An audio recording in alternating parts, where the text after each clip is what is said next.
La Bible en un an, le 29 novembre, le livre de Néhémie chapitre 11, verset 1 au chapitre 12, verset 26, le livre des psaumes, chapitre 119, verset 145 à 160, le livre des proverbes, chapitre 29, versets 4 et 5, l'évangile de Jean, chapitre 20, versets 1 à 31.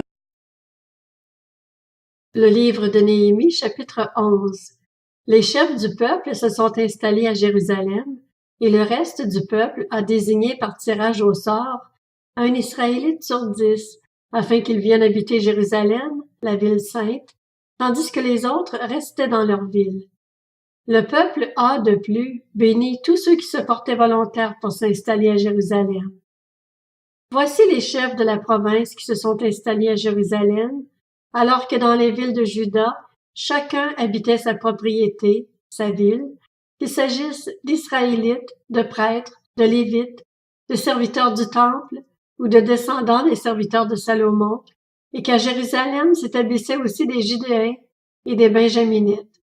Parmi les Judéens, il y avait Ataja, fils d'Ozias, et descendant de Zacharie, Amaria, Shaphasia et Mahalaleel, qui étaient issus de Péretz. Et Maaséja, fils de Baruch, et descendant de Colosé, Azaja, Adaja, Jojarib, Zacharie et Shiloni.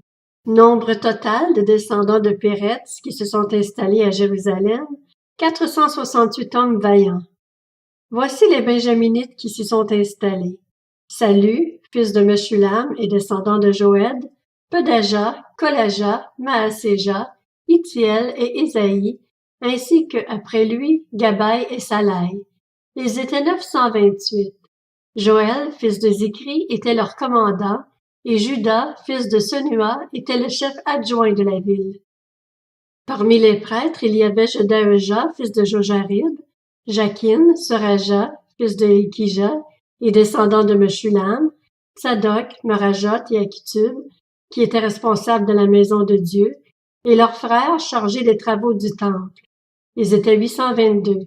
Il y avait aussi Adaja, fils de Jorokam, et descendant de Pelalia, Amti, Zacharie, Pashur et Malkija, ainsi que ses frères, chefs de famille, au nombre de 242, et Amashsai, fils d'Azareel et descendant d'Akzai, Meshilémoth et Immer, avec ses frères, qui étaient de vaillants hommes, au nombre de 128.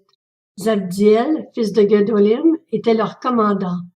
Parmi les Lévites, il y avait Shemaja, fils de Hashub et descendant d'Azrikam, Achabia et Buni, ainsi que Shabbetai et Josabad, qui étaient chargés des travaux extérieurs pour la maison de Dieu, et faisaient partie des chefs des Lévites.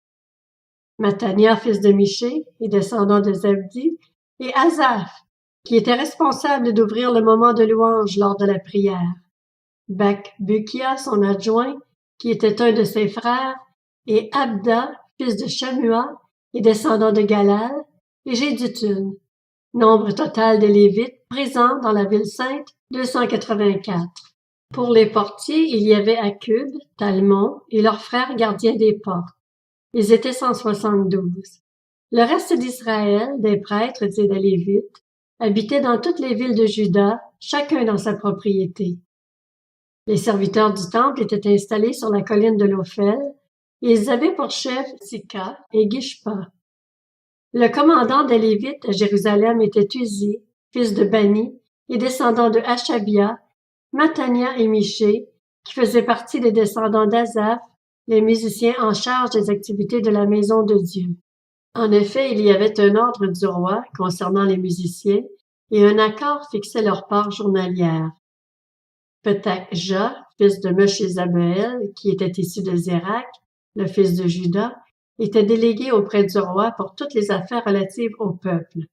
En ce qui concerne les villages et leurs territoires, les Judéens s'étaient installés à Kirjat Arba et dans les bourgades qui en dépendaient, à Dibon et dans les bourgades qui en dépendaient, à Jacab Tsoel et dans les villages voisins, à Jeshua, à Molada, à Beth-Palet, à Hatzor Shual, à Beer-Sheba et dans les bourgades qui en dépendaient, à Tsiklag, à Mekona et dans les bourgades qui en dépendaient, à Henrimont, à Tsoréa, à Jarmuth, à Zanoak, à Dulam et les villages voisins, à Lakis et dans son territoire, à Azéka et dans les bourgades qui en dépendaient. Leur zone d'habitation s'étendait de Beer-Sheba à la vallée de Hinnom. Quant aux Benjaminites, leur zone d'habitation partait de Géba et comprenait Micmash, Aja, Béthel et les bourgades qui en dépendaient, Anatot, Nob, Anania, Hatzor, Rama, Gitaïm, Hadid, Tseboïm, Nebalat, Lod, Ono et la vallée des artisans. Certains Lévites étaient installés dans les parties de Juda rattachées à Benjamin. Le livre de Néhémie, chapitre 12. Voici les prêtres et les Lévites qui étaient revenus de déportation avec Zorobabel, fils de Shealtiel, et avec Josué, Seraja, Jérémie, Esdras, Amaria, Maluk, Hatush, Shekania, Rehum, Merémoth, Iddo, Ginetoy, Abijah, Mijamin, Maadia, Bilga, Shemaeja, Jojarib, Jodaeja. Salut, Amok, Ilkija et Jodaeja. Ceux-ci étaient les chefs des prêtres et de leurs frères à l'époque de Josué. Pour les Lévites, il y avait Josué, Binui, Kadmiel, Chéribia, Juda, Matania, qui étaient responsables des chants de louange avec ses frères, ainsi que Bakbukia et Uni, leurs frères, qui les assistaient en fonction de leurs responsabilités. Josué a eu pour fils Joachim, Joachim a eu Eliashib, Eliashib a eu Jojada, Jojada a eu pour fils Jonathan, et Jonathan a eu Jaddua. Voici les prêtres qui étaient chefs de famille à l'époque de Joachim. Pour la famille de Seraja, Meraja. Pour celle de Jérémie, Anania. Pour celle d'Esdras, Meshulam. Pour celle d'Amaria, Jochanan. Pour celle de Melikou, Jonathan. Pour celle de Shebania, Joseph.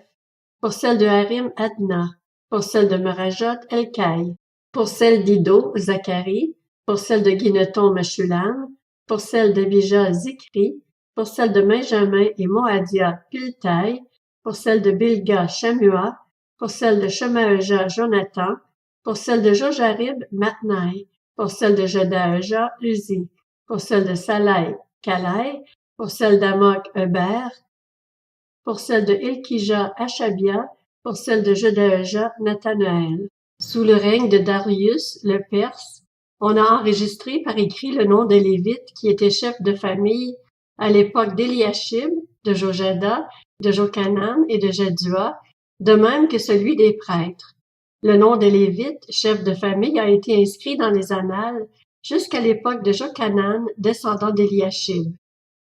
Les chefs de Lévites, Achabia, Chéribia et Josué, fils de Kadmiel, ainsi que leurs frères qui les assistaient, étaient chargés de louer et célébrer l'Éternel à tour de rôle, suivant l'ordre de David, l'homme de Dieu. Matania, Bakbukia, Abdias, Meshulam, Talmon et Akub, qui étaient portiers, avaient la charge des provisions situées près des portes, et ce, à l'époque de Joachim, le fils de Josué et petit-fils de Jotsadak, ainsi qu'à celle du gouverneur Néhémie et du prêtre et scribe Esdras. Le livre des Psaumes, chapitre 119. Je fais appel à toi de tout mon cœur. Réponds-moi, Éternel, afin que je garde tes prescriptions. Je fais appel à toi. Sauve-moi, afin que je respecte tes instructions. Je devance l'aurore pour implorer ton aide. J'espère en tes promesses. Avant la fin de la nuit, j'ouvre les yeux pour méditer ta parole. Écoute-moi conformément à ta bonté. Rends-moi la vie conformément à ta sentence. Ils s'approchent, ceux qui poursuivent le crime, ils s'éloignent de la loi. Mais toi, tu es près de moi, Éternel, et tous tes commandements sont la vérité. Je sais depuis longtemps que tu as établi tes instructions pour toujours. Regarde ma misère et délivre-moi, car je n'oublie pas ta loi. Défends ma cause et rachète-moi. Rends-moi la vie par ta promesse. Le salut est loin des méchants, car ils ne recherchent pas tes prescriptions. Tes compassions sont grandes, Éternel. Rends-moi la vie conformément à tes sentences. Mes persécuteurs et mes adversaires sont nombreux, mais je ne m'écarte pas de tes instructions. Je vois avec dégoût des traîtres qui ne se conforment pas à ta parole. Considère combien j'aime tes décrets éternels. Rends-moi la vie conformément à ta bonté. Le fondement de ta parole, c'est la vérité, et toutes tes justes sentences sont éternelles. Livre des Proverbes, chapitre 29. Un roi affermit son pays par le droit, mais celui qui multiplie les impôts le ruine. L'homme qui flatte son prochain pose un piège sous ses pas. L'Évangile de Jean, chapitre 20. Le dimanche, Marie de Magdala se rendit au tombeau de bon matin, alors qu'il faisait encore sombre, et elle vit que la pierre avait été enlevée de l'entrée du tombeau. Elle courut trouver Simon-Pierre et l'autre disciple que Jésus aimait et leur dit: « Ils ont enlevé le Seigneur du tombeau, et nous ne savons pas où ils l'ont mis. » Pierre et l'autre disciple sortirent donc et allèrent au tombeau. Ils couraient tous les deux ensemble, mais l'autre disciple courut plus vite que Pierre et arriva le premier au tombeau. Il se pencha et vit les bandelettes posées par terre. Cependant, il n'entra pas. Simon-Pierre, qui le suivait, arriva et entra dans le tombeau. Il vit les bandelettes posées par terre. Le linge qu'on avait mis sur la tête de Jésus n'était pas avec les bandes, mais enroulé dans un endroit à part. Alors l'autre disciple, qui était arrivé le premier au tombeau, entra aussi, il vit et il crut. En effet, il n'avait pas encore compris que d'après l'Écriture, Jésus devait ressusciter. Ensuite, les disciples repartirent chez eux. Cependant, Marie se tenait dehors près du tombeau et pleurait. Tout en pleurant, elle se pencha pour regarder dans le tombeau, et elle vit deux anges, habillés de blanc, assis à la place où avait été couché le corps de Jésus, l'un à la tête et l'autre aux pieds. Ils lui dirent: « Femme, pourquoi pleures-tu? » Elle leur répondit: « Parce qu'ils ont enlevé mon Seigneur, et je ne sais pas où ils l'ont mis. » En disant cela, elle se retourna et vit Jésus debout, mais elle ne savait pas que c'était lui. Jésus lui dit: « Femme, pourquoi pleures-tu? Qui cherches-tu? » Pensant que c'était le jardinier, elle lui dit: « Seigneur, si c'est toi qui l'as emporté, dis-moi où tu l'as mis et j'irai le prendre. » Jésus lui dit: « Marie. » Elle se retourna et lui dit en hébreu: « Rabouni », c'est-à-dire maître. Jésus lui dit: « Ne me retiens pas, car je ne suis pas encore monté vers mon Père, mais va trouver mes frères et dis-leur que je monte vers mon Père et votre Père, vers mon Dieu et votre Dieu. » Marie de Magdala alla annoncer aux disciples qu'elle avait vu le Seigneur et qu'il lui avait dit cela.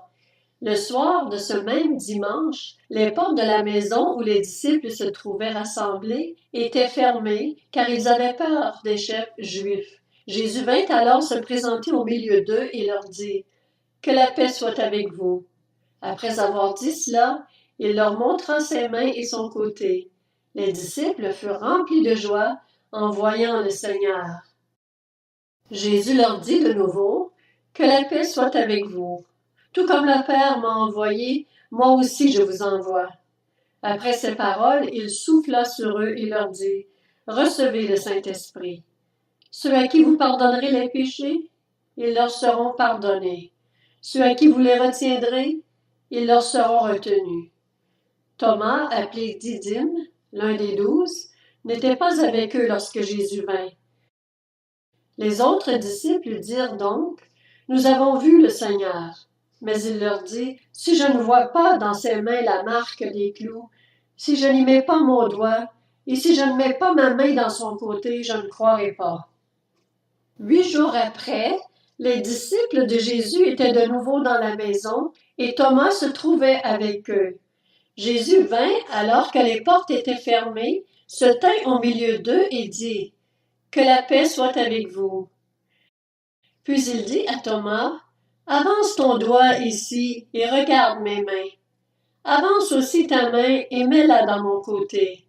Ne sois pas incrédule, mais crois. » Thomas lui répondit: « Mon Seigneur et mon Dieu. » Jésus lui dit: « Parce que tu m'as vu, tu as cru.